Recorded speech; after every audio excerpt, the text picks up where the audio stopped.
Oi, queridos! Hoje nós vamos falar sobre L'air du temps. L'air du temps é um clássico francês de Nina Ricci, criado em 1948. Foi uma espécie de um sonho de Robert, filho de Nina Ricci, a criadora da marca, de lançar perfumes dentro da marca de moda. Naquela época, os designers estavam começando a fazer isso, já tinha acontecido com Schiaparelli, com Chanel, e também com Dior, que tinha lançado Miss Dior em 1947. Robert era apaixonado por fragrâncias e viu no final da Segunda Guerra Mundial uma oportunidade. Essa oportunidade tinha muito a ver com o tempo ao redor, porque o tempo tinha sido muito difícil. A guerra tinha sido longa, de 6 anos. Os designers franceses se viram poupados tanto na questão da moda quanto na questão de ingredientes para fragrâncias no seu fornecimento. Havia dificuldades de conseguir as sedas, os tecidos mais sofisticados e também ingredientes sofisticados para a perfumaria. Isso não impediu muitos de desenvolverem perfumes icônicos, como foi o caso de Bandit e também de Fracas, desenvolvido por Germaine Cellier, que nós já falamos numa outra oportunidade. Mas L'air du temps foi desenvolvido por Francis Fabron. Era um perfumista também da Givaudan e foi convidado por Robert, filho de Nina Ricci, para que fizesse esta fragrância. Se vocês notarem no frasco, ela tem duas pombas, o que implica o final da guerra e o novo movimento de paz. A guerra havia terminado em 1945, ainda se vivia aquele resto de tristeza do final da guerra ou dos anos de guerra, os reencontros das famílias, ainda a pobreza, as dificuldades, mas era um momento de paz. Se a gente pensar, era o momento em que a ONU estava se formando, então momentos em que havia um caminho pela paz. Este perfume, é um floral, é muito difícil falar muito mais sobre isso, mas ele é um floral especiado, aldeídico.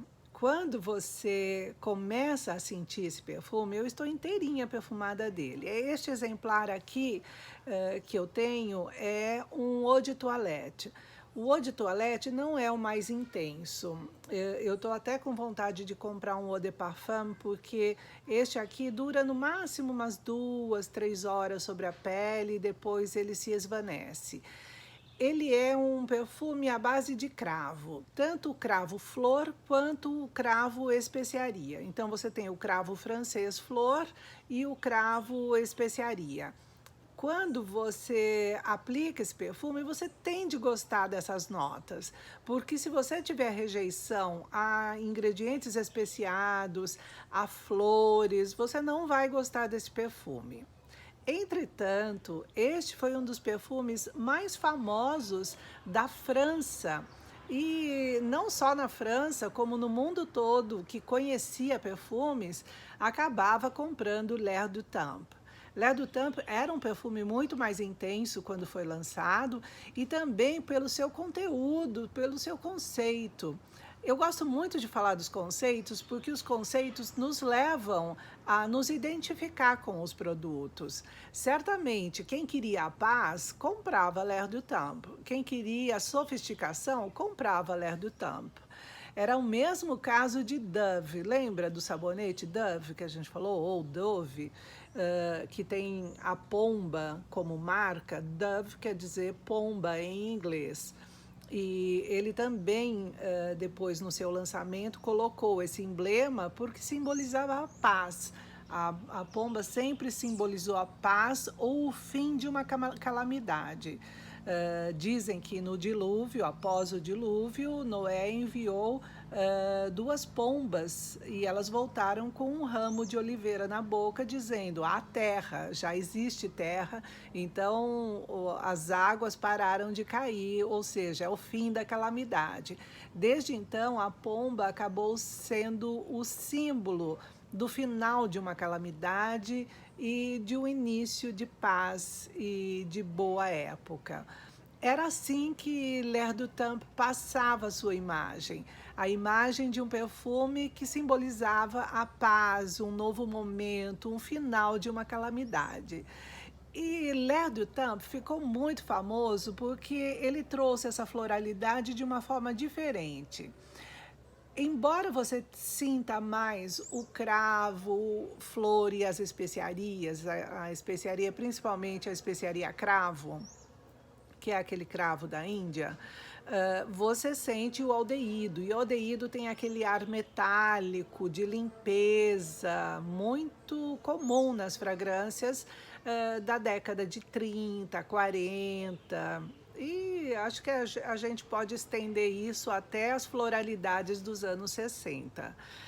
Este perfume é óbvio que contém outras flores. Contém rosa também num segundo plano e num terceiro plano o jasmim. Numa época em que muitos perfumes eram ajasminados, mas também continham vários outros elementos, este resolveu partir do cravo. Mas você sente aqui a rosa, sente ylang, todos num segundo plano. Por isso que eu digo, é muito necessário você gostar de cravo, desse cheiro do cravo da Índia como especiaria, para gostar dessa fragrância. É uma fragrância que ganhou o coração da maioria das mulheres. Numa época em que você fala de perfumes clássicos, é muito natural que a gente pense em opulência, mas o eau de toilette não é opulento. O eau de parfum, sim, é um pouco mais opulento. E, obviamente, esses tipos de perfumes mais antigos passaram por muitas reformulações devido à toxicidade, descobertas, novas descobertas sobre periculosidade de ingredientes, ingredientes potencialmente alergênicos que foram reduzidos na fórmula. De uma certa forma, é uma pena, porque foram perfumes clássicos que marcaram uma época e hoje se apresentam de forma um pouco diferente para nós, mas continua sendo uma fragrância belíssima. Este perfume está no mercado, então, desde 1948 e traz essa clássica combinação floral, especiarias e de fundo tem sândalo, âmbar, musks, tem musgo de carvalho, tem patchouli, tem fava tonka. É um perfume delicioso. Se você gosta de perfumes estilo bombas, perfumes intensos, não é no eau de toilette que você vai se encontrar. Prefira o eau de parfum. Aliás, gente, qualquer hora eu vou fazer um vídeo só sobre as diferenças entre eau de parfum e eau de toilette.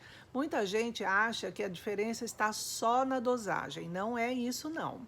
Há diferença também na construção do perfume.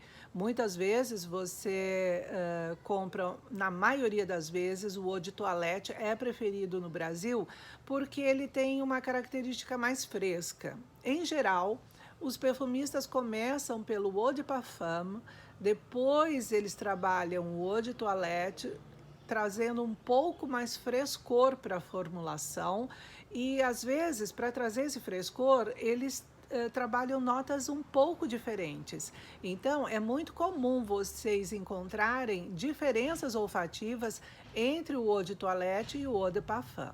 Neste caso, o eau de parfum é um pouco mais intenso e vocês vão sentir isso ao experimentarem este perfume. Mas é um perfume magnífico. Este é um perfume que dá para você usar com muitas borrifadas. Que delícia, que floral delicioso, que clássico. Mas não é um clássico datado. É como o Shalimar. Vocês entendem? O Shalimar também, para mim, não é um clássico datado. É diferente de alguns perfumes mais antigos que podem ficar um pouco datados. Este não é datado daquele que tem.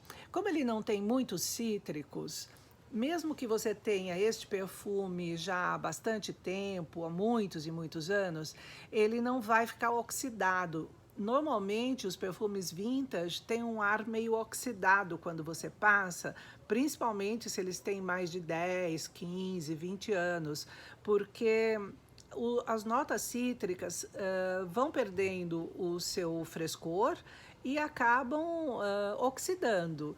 E quando você passa o perfume fica com um ar oxidado, meio velho, meio estragado. Não é o caso aqui, porque esse perfume não é formado por notas muito ácidas, como de limões, mas tem um ar fresco, um pouco mais adocicado, um pouco mais floral. Uma fragrância belíssima, elegantérrima, digna de termos no nosso portfólio. É uma fragrância que marca a entrada de Nina Ricci na perfumaria. Hoje a marca Nina Ricci está muito montada em perfumes muito jovens, frutados, aqueles formatos da maçã. Então, esqueçam isso, hein, gente? Se você usa Nina Ricci, Nina, Luna, Bella, quaisquer Nina Ricci que você consumiu nos últimos anos, não pense que você vai encontrar isso aqui. Este é um perfume clássico, floral, absolutamente diferente de tudo que você vê em Nina Ricci hoje em dia, mas um perfume extremamente lindo, digno de ser conhecido. Espero que vocês conheçam, que tenham, se não tem ainda, que vão cheirar, porque é um perfume maravilhoso, um espetáculo. O frasco original foi feito por Lalique. Imagina ter um frasco Lalique idealizado por Lalique e num cristal Lalique. Imagine a sofisticação que isso era. Hoje não, hoje é em vidro comum, mas o seu formato continua o mesmo, com as pombas simbolizando uma eterna paz desejável no mundo.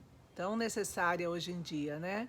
E em todos os ambientes, inclusive na internet. Um beijo para vocês e vem aqui falar comigo o que acham de L'air du Temps. Um perfume que passou o tempo, atravessou o tempo e eu imagino que vai ficar para sempre disponível para a gente, porque é uma fragrância maravilhosa. Um beijo para vocês e até já!